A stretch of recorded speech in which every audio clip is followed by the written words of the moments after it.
نزبل مصحف قدوس بدم بغيرو يستمرنا حواريا قدوس باولوس عبراويان إبير تبعلو عليت تكي أبراهام سارة إبير يبهالم بحقه العبراويان كم تلعخه تاريخ مزاجر تعلم نيمتحف قدوس يستمرنا برقص حجي بزحات خالق ترقم زو وصبات اللو بتتنتاوي ناي تيولوجي تمرت عالم جن بخوم ايو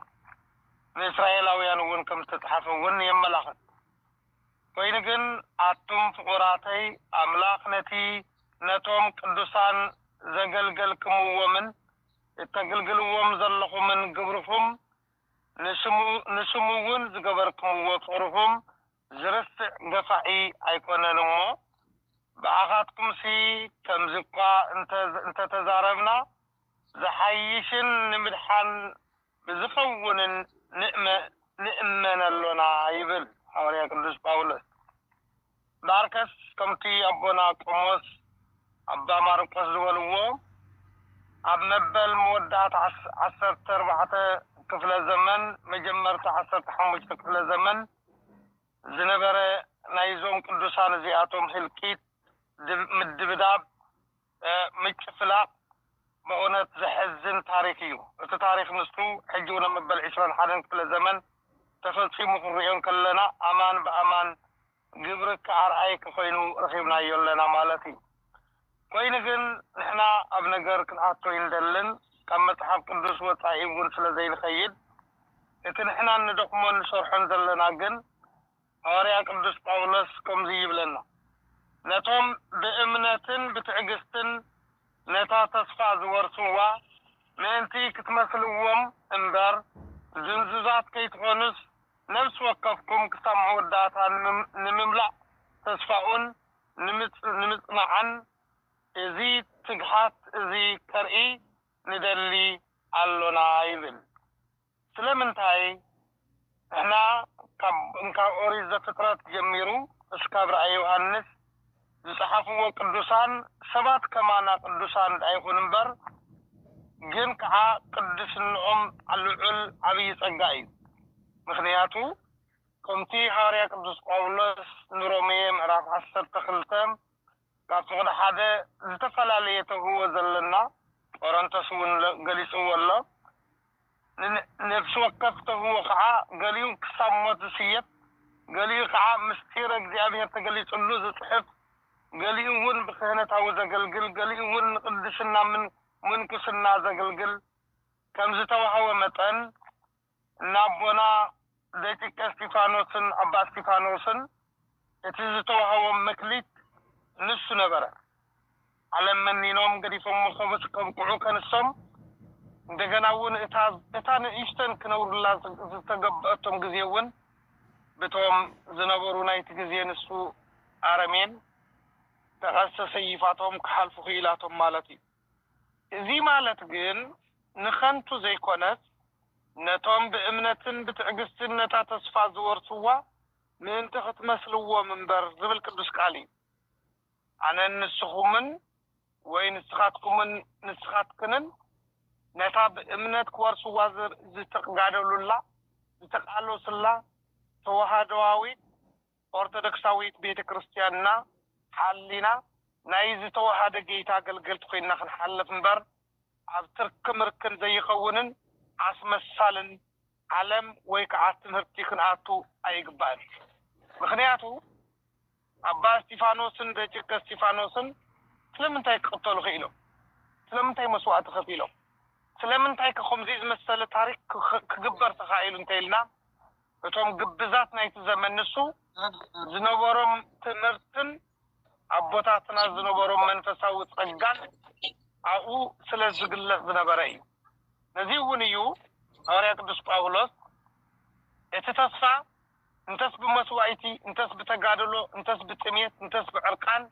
انتس بستفلالي فتنا نحلف كله عمود أثان رخوة تقا قهد سلزغانا نايت زقحر تقاون ورستن تماقلتن كنكون سلزقبان ناي انت زي كوينو نقويتانا مدحنينا إيسوس كريستوس نفلطوينا نابلو ግን ከዓብ ተግባሩን ብስሩዕን ዘይኸድዎን ዝኾኑ ግን መጽሐፍ ቅዱስ ከምዚና በለ ይስተምር እቲ ሰናይ ቃል አምላኽን ኃይሊ እታት መጽዓለምን ከዓ ዝጠዓሙ እንተወደቁ ንወድ አምላኽ ከም በሐድሽ ንርእሶም ስለ ዝተቀልዎ ብግህደውን ስለ ዝገፍዕሉ ስለ ዘላገጽሉ ስለ ዝኾነ ከም በሐድሽ ንንስሓ ክሕደሱ ኣይከኣለሙን ይብል በርከ ኢየሱስ ክርስቶስ ነምልኺና እናበለ ናይ ክርስቶስ አገልገልቲ ኢና እናበሉ ግን ከዓ ነቲ ናይ ክርስቶስ ጸጋን ነቲ ናይ ክርስቶስ ቃልን ንምፍጻሜ ክበቕዑ ዘይከኣሉ ሰባት በታ ክርስቶሳዊ እምነትና አመንቲና ዝብልዋ ብምንም ተአምር ንስሓ ኣትዮም ህይወት ክረኽቦ ይኽእሉን ምክንያቱ ንጌታ ነቲ ቃሉ ሰቂሎም እዮም ሐዋርያ ቅዱስ ጳውሎስ ንዕብራውያን ዝተዛረቦ ቃል እዩ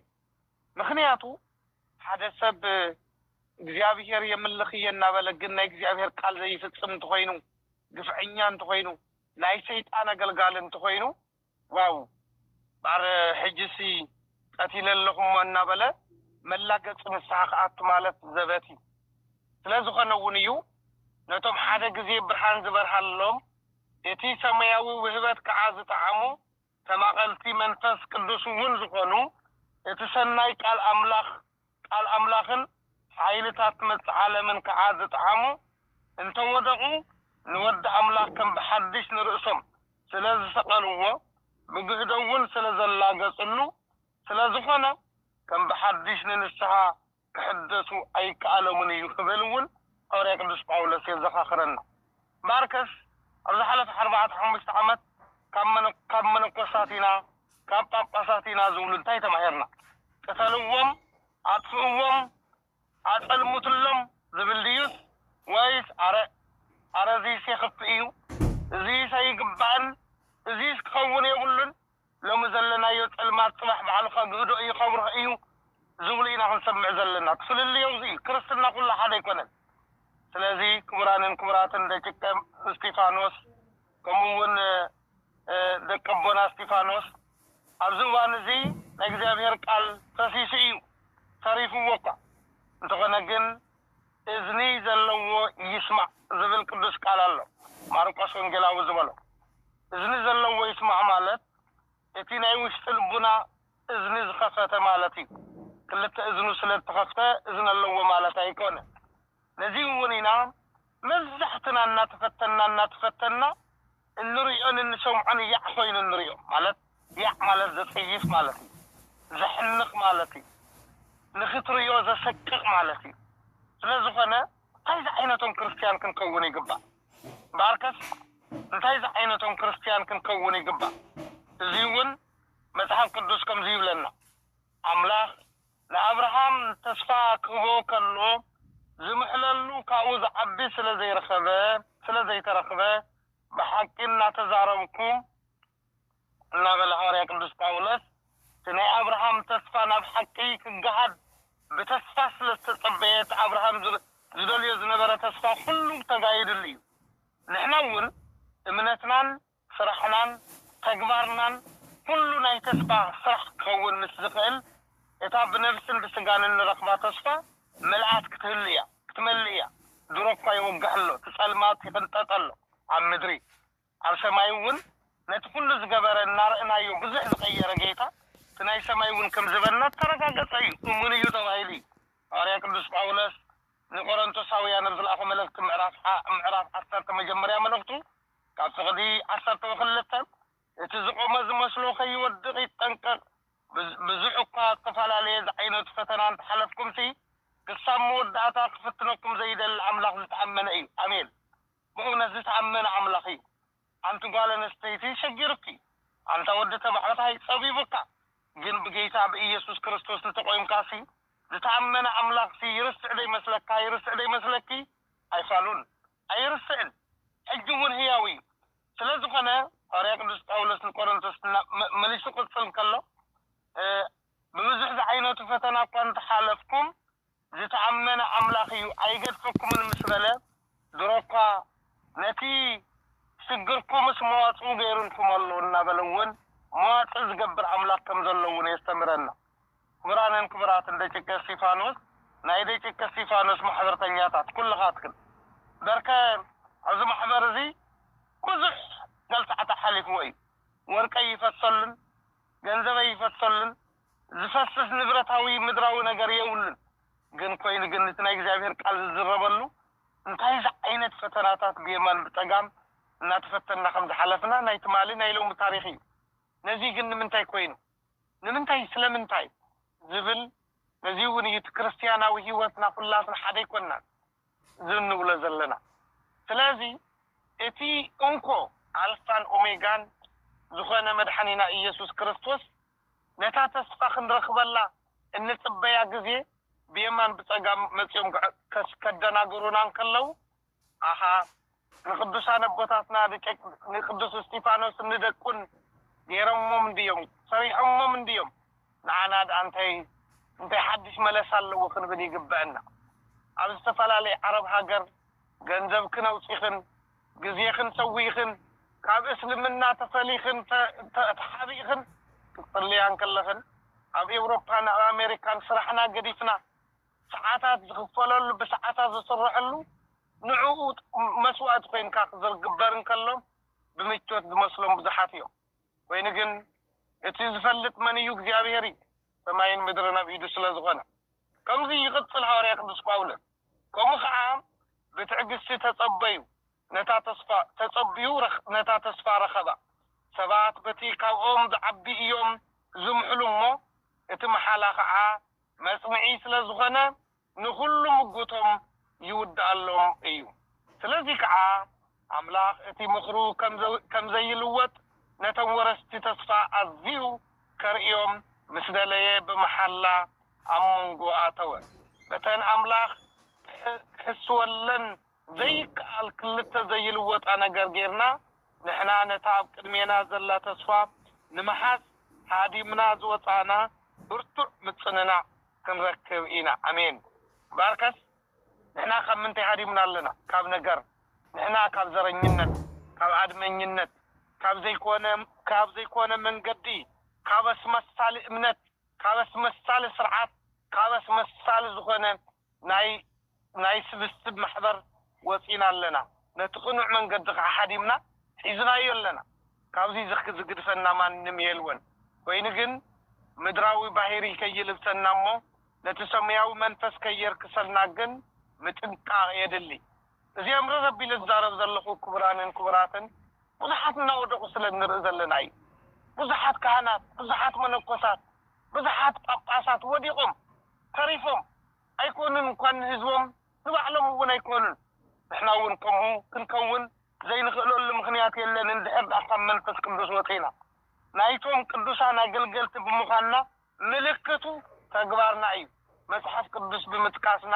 መዝሙር ብምዝማርና ኣይኮነን ተግባርና ግን ናይ ደቂቅ እስጢፋኖስ ዓሰር ክንክተል ይግባእ ከምቲ ሐዋርያ ቅዱስ ጳውሎስ ንዕብራውያን ዝበሎ ምዕራፍ 13 ካብ ፍቕዲ 7 እቶም መንፈሳዊ ትምህርቲ ዝመርኹም ተኸተሉ ዝበሎ እምበርከት ዘለናዮ ዘመን ከቢድን ፈታንን እዩ ንኹላትና ይበልዐና ከም ዘሎ ጥርጥር የብልን ኮይኑ ግን ክንሓልፎ እንተኮይንና እንታይ ንግበር ዝብል እዩ ክንሓልፎ እንተኮይንና ክንገብሮ ዝግበአና ሕጂ እውን ናይ እግዚአብሔር ቃል ብምህላዊ ናይ እግዚአብሔር ቃል እንተሃልዩና ምሕላፍ ክንሓልፎ ጥራሕ ዘይኮነስ ክንሻገሮ እውን ኢና እንተኾነ ግን ነቲ መንፈሳዊ ጸጋ ምስ እንጥቀመሉ እዩ ሐዋርያ ቅዱስ ጳውሎስ ነቲቶ ከምዚ እናበለ የስተምህሮ እቲ ብሩኽ ተስፋን ናይቲ እዙዝ አምላኽናን መድኃኒናን ኢየሱስ ክርስቶስ ምግላጥ ክብርና ትጽበና ግፍዕን ዓለማዊ ትንቢትን ክሒድና ኣብዛ ዓለም እዚኣ ብጥንቃቄን ብጽድቅን በምልኾን ክንነብር ይምህረና ኣሎ ኢየሱስ ካብ ዓመፃ ዘበለ ምእንቲ ሓራ ከውፀና ንርእሱን ንሰናይ ግብሪ ዘቕንዕን ገንዘቡ ክኾኖን ህዝቢ ምእንቲ ከንጽሂሉ ነውሱ በጃና ሕለፈ አሜን ስለዚ እቲ ብሩህ ተስፋን ናይቲ እዙዝ አምላኽናን መድኃኒናን ኢየሱስ ክርስቶስ ምግላጥን ክብርን እናተጸበና ሓደ ግፍዕን ዓለማዊ ትንቢትን ክሂድና ክልተ ኣብዚ ዓለም እዚኣ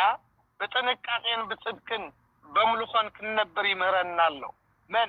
قويتانا مدحينان يسوع كريستوس يسوع كريستوس كاب عمص زبله من تحرخ وصنا نرسول نسناي جبري زقنن ገንዘው ዝኾነን ህዝቢ ምንቲ ከንጽህ ኢሉ ነፍሱ በጃና حلፈ ይብለና አልሐደ ጊዜ ክርስቶስ ሞተ ተሰቅለ ተንሰአ ኣብ ሰላስ መዓልትና በልና ንዝምሪ እዚ ያሬዳውን መዘምራውን ያውን ይዝመሪ ግን እትዝኸፈሎ መሪር ህይወት ኣብ ውስጥና አትዩ እንደየና ይሰርሕ ከም ዘሎ ግን ክነጣዓመለን አው ይተጸገምና አምጣዓሚ ስለዚህ ኩራትን ደቂቀ እስጢፋኖስ ሐዋርያ ቅዱስ ጴጥሮስ መጀመሪያ መልእክቱ ምዕራፍ 2 ከምዚና በላይ ምህረና እምባርሲ ንኩሉ ክፍአትን ኩሉ ጉርሕን ኩሉ ግብዝናን ቅንዕን ኩሉ ሐሜትን አርሕቅዎ እግዚአብሔር ሕያዋይ ምዃኑ ጥዕምኩም እንተኮይንኩምቲ ونمدحان من تغطعبيو كمتوم حجي تولدو هسانات نتي حواس ذي ولو منفساوي صبا بحاقوه النابلة اتي حواس ذي ولو منفساوي صبا خنبهو زقبئنا نايجي تقال مخانو كنستوعلا لنا نتي كاستيفانوس كاب سبعي تتولدو سب كمان عيم جن باهري جن سميعو نبرا نزيوني يتزخفلو ومرير مسوعتي صار حج زلت ولدي عبدم سراورنا اتيو زنقساقسنا زلو رايو مناي قدوسان سرح نزيوني نبي موسى اياسو ناي موسى نبي سرح انت زير انيرو عوش انت زي اتنيرو اتزنبر سجرن مكران كحلفي مخاله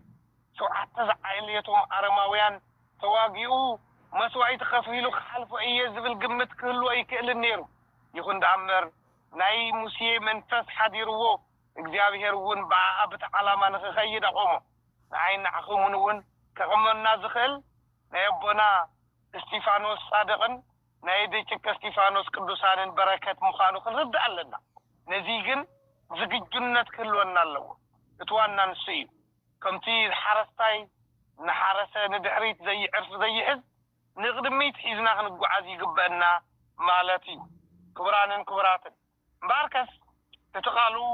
ቆምዚሉ ከመሃረና እትዋና መሰረታው ነገር ግን እቲ ንሕና ክንርድኦ ዘለና እንታይ ምዃኑና ፈለጥና ክንከዶ ዝግበአና ውን መስተውዓል ግድ ይብለና ምክንያቱ ኣብዚ እዋን እዚ ንመብዛሕትና ጨኒቁና ዘሎ ክርስቶስ እንታይ ከም ዘስተምሃረ ምግንዛብ ዝዓበየና ብዙሓት ኢና እንሆ ኣብ ደገ ቤት ደው ኢለ ወሓኳሕ ብል ኣለኹ ይብል عادكوا دمسي سميعو معطون تخفت اللي ناو خاطو مسو خا درارك دراريه مستول مساي كمو انون كمتي انون بسعركم ومسبي او زفانو تقمتكو نتيز سعر او زفاني مساي كقمتكو اييبل ديك استيفانوس او زفان قويتا تقميط املو انا نسخمن ون تبركت نخنورس كلاتنا نجابير أجل تخنكون كنت عري قبع كبلي دالي كبراتن تتعزو تخابت ميك زي عياني رام يجون ناب السافر يزله ناب بابور سلزخنا يتي وانا أرستنا زنبرة نجابير عصر منفس كندوس نايدك استيفانوس ون أتجادلو كلاتنا خنحزوخن نجبعنا أتحزون كما يكون مصانو خنفلقلو زتوحاولنا مكليك كنردع يقبع مونت أزو ساعات زي نجنزب تجزيو سبزت صندر نمنفس تجزيو سبزت حين ناوحد اللزمات أيو برقز كمن نبونا بامارقوس كمون توصلوا لك أو نتلو نعيم تسفاس أين قرصن بتقالوا وقانون تاريخهم وقن ناي ገንዘብ ንግድን ናይ ሚሊዮናት ዝደራደር ነበር ንደክ ህዝብ ዝጎይን ዝደክምን ዝወሓደሉ ዘመን እዩ እቲ ዝሕዝን ግን እድሜና ክንግኡ ዘይ ሓሰብና አላ መዓዝ ከምንነብር መዓዝ ከምንነውት كمن نموت زي فلتنا الله سلا جنزب سلا هافتن نجنق سلا شومتن نجنق نابزحنا متينا هنا زيون تنايت فعات معطو أو قربان قربا يمثلوا مالتهم እግዚአብሔር አምላክ አመከራ ስጋን አመከራ ነፍስን ይሰውረና አቡና እስጢፋኖስ ጻድቅ በረከት ረድኤታ ይክተልና ይስማዕ ለዶ